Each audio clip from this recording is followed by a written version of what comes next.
Aqui você ouve as notícias que os outros não dão. Jornal Brasil Atual. Agora são 7h20. Custo de vida, emprego e desemprego, cesta básica, tarifas públicas, salário mínimo. Agora, na Brasil Atual, a análise do DIEESE. Vamos conversar agora com o diretor técnico do DIEESE, Fausto Augusto Júnior. Bom dia, Fausto. Bom dia, Glauco. Bom dia. Fausto, ontem a gente teve a aprovação na Câmara da medida provisória 905, que cria o contrato verde e amarelo. Num contexto de pandemia, temos aí uma MP aprovada pelo Legislativo que, na prática, reduz direitos. Queria que você falasse a respeito disso, Fausto. Bem, então, Glauco, mais uma vez a gente passa pela madrugada aí com uma novidade que o Congresso aprova uma medida provisória que, na verdade, não estava no pacote das emergências da pandemia. A gente já tem tanta medida provisória que nem lembra direito o número, então é bom a gente dar uma relembrada o que é a MP 905. A MP 905 foi um projeto do governo Bolsonaro, ele envia para a Câmara uma proposta de criar a chamada Carteira de Trabalho Verde e Amarelo, que pegaria jovens ali de 18, a partir dos 18 anos, até os 25, para que pudesse ter um tipo de contratação diferenciada. O que é essa contratação diferenciada? É uma contratação incentivada, ou seja, os trabalhadores que serão contratados nessa modalidade têm isenção de encargos, redução de FGTS, parcelamento de férias, 13º e etc. Em nome desta medida, na verdade, o que o governo estava propondo, está propondo e propôs, e foi aprovado ontem, é mais uma reforma trabalhista, uma vez que a MP 905 mexe com mais de 80 artigos da CLT. Então, além da carteira verde e amarela, nós estamos tratando de trabalhos aos sábados e domingos, estamos tratando da jornada do trabalhador bancário, estamos tratando de uma série de outros itens referentes à fiscalização do trabalho, ou seja, a gente está assistindo aí, a gente assistiu nessa madrugada, mais um capítulo de desconstrução dos direitos dos trabalhadores, de um lado, e a criação de uma nova forma de contratação, até porque o relator estendeu a carteira verde e amarela para além dos jovens, os trabalhadores acima de 55 anos. Então, o que a gente está construindo? Né? A gente, muito provavelmente, no meio dessa crise, dessa pandemia, vai assistir um processo de redução de postos de trabalho, de demissão, e lá na frente, no processo de recontratação, a gente vai ver que uma parte dos trabalhadores vai ter um conjunto de direitos menores do que outros trabalhadores, né? Em nome da ideia de que você vai gerar mais empregos. Algo que a gente já vinha dizendo há muito tempo. Não é a redução dos direitos dos trabalhadores que aumenta o número de empregos. O que aumenta o número de empregos é crescimento econômico, e nesse contexto de pandemia, uma medida como essa não fazia o menor sentido ser votada. O que a gente esperava era que essa medida caducasse, ou seja, que ela perdesse a validade, e a gente discutisse nesse período, basicamente, como é que a gente lida com essa pandemia. Lidar com discussões estruturais no meio de uma pandemia é um tanto quanto arriscado, uma vez que ninguém tem, de fato, clareza do que está acontecendo, para onde a economia vai e quais os mecanismos que nós temos que utilizar. Eu vou te dar um exemplo bem simples, Glauco. Então, você mexe, por exemplo, na concessão Você mexe, a partir da MP 905, com imposto, com contribuição do INSS sobre o seguro-desemprego.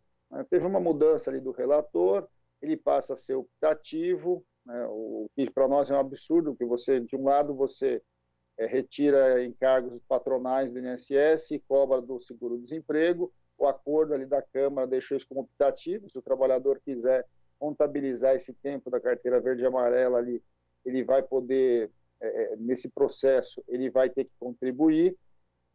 Agora, isso não faz o menor sentido, né? A gente criar um mecanismo que vai cobrar INSS de quem está desempregado. Então, assim, esse é um mecanismo que a gente já tinha questionado e que agora ele se coloca. Mas, ao mesmo tempo, a gente está assistindo, eu vou te dar um exemplo objetivo agora, nós estamos discutindo a MP 936, e ela faz o quê? Ela se utiliza de parcelas do seguro-desemprego. né, em especial no caso da suspensão do contrato de trabalho.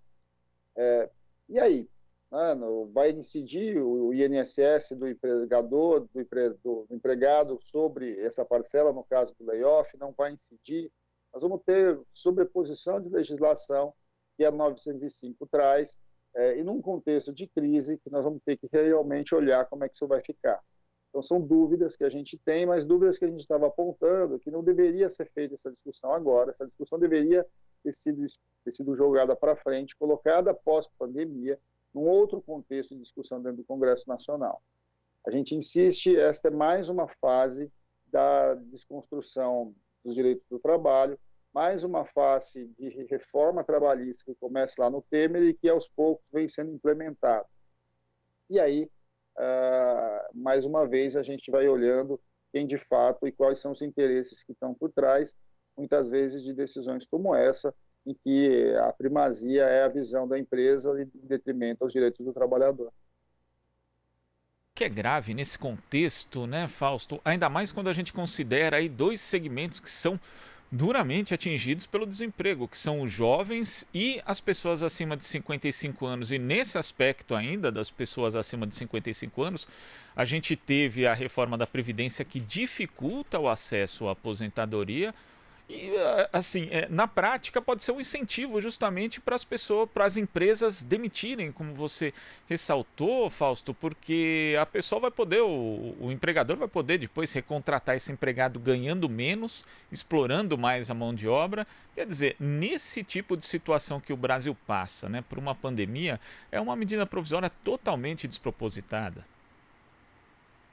É uma descabida em alguns casos, né, Glauco? Porque a gente vem defendendo que a gente precisa agora, nesse momento, manter os postos de trabalho e manter tranquilidade para os trabalhadores, até para que a gente possa fazer a economia minimamente continuar se rodando. Uma medida dessa faz o quê? Como a carteira verde e amarela está limitada a um salário mínimo e meio, o que isso significa? Significa que se a empresa for contratar até 25% do seu quadro, ela contratar essas pessoas até um salário mínimo e meio, ela tem incentivo para isso. Ela paga menos encargo trabalhista, ela paga menos imposto para contratar pessoas nessa condição. Isso significa que ele vai se aproveitar, muito provavelmente, da crise para demitir um conjunto de trabalhadores que ganham mais do que isso, que pagam mais impostos sobre a folha, para depois da crise contratar pessoas com esse patamar de renda. Então, assim, além da carteira verde e amarela não gerar emprego, ela deve promover desemprego nesse momento, de um lado.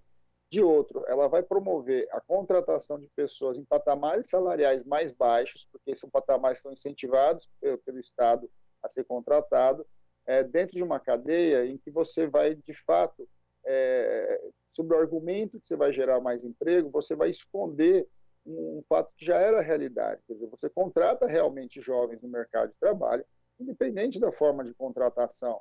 É razoável, quando a gente estava olhando a geração dos postos de trabalho nos últimos 6 meses, a maior parte da geração dos postos de trabalho já era de emprego mais jovens, até porque a rotatividade no Brasil é algo muito alto.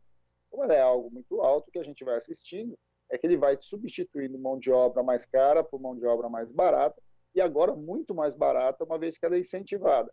E como ela tem um limite de um salário mínimo e meio, o que a gente vai ver? A gente vai ver várias categorias, inclusive, que tinham patamares iniciais de entrada na categoria mais altos, enfim, pela complexidade do cargo, pela forma como, que vão acabar sendo incorporados a partir da carteira verde e amarela, com um limitador de um salário mínimo e meio.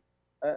E olhando para a ponta, no momento de desemprego alto, em que você vai estar como você lembrou, com a reforma da Previdência, que jogou para o trabalhador trabalhar muito mais tempo na sua carreira, você ainda vai pegar na outra ponta profissionais experientes, que deveriam ter uma remuneração mais alta, e vai acabar os contratando limitados a um salário mínimo e meio.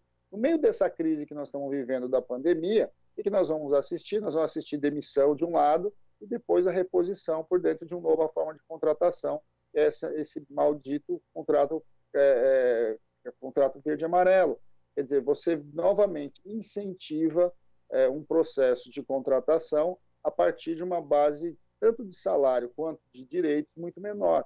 Isso é algo que é muito preocupante nesse momento, né? Porque não dá para você colocar, neste momento, questões extraordinárias no meio que a gente está vivendo.